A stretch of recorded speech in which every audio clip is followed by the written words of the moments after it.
Alam nyo guys, ang sarap uminom ng tubig pag ganito ka-cute at kaganda yung inyong mga water bottle. So meron na naman tayong panibagong tumbler from Germ. Ito, yung makikita nyo, sobrang ganda. Design pa lang, sobrang ganda na.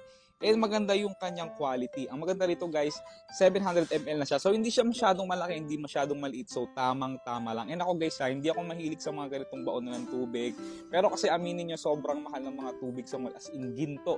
So, mas makakatipid pag meron na kayong mga ganito. And then, ang pinakaunang nagusto ko dito guys is yung kanyang seal parts is made of silicone rubber. So, talagang leak-proof na siya. Kasi aminin nyo, yung ibang mga ganitong klase ng tumbler or water bottle is talagang sobrang may mga ano talaga siya, may mga leak. Samantalang ito guys, tingnan nyo, wala talagang tapon kahit anong alog ko.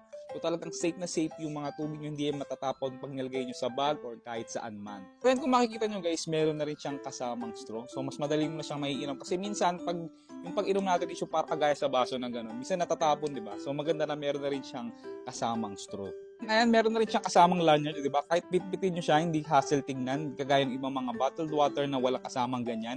And ang pinaka nagustuhan ko rin dito guys maganda yung kanyang quality. Hindi siya chipipay tingnan. Hindi kagaya ng mga tumbler sa mall na nabibili natin na sobrang mahal pero ang pangit ng quality. Ito guys, maganda talaga yung mga bottled water ni Germ Philippines. So sobrang sulit nito.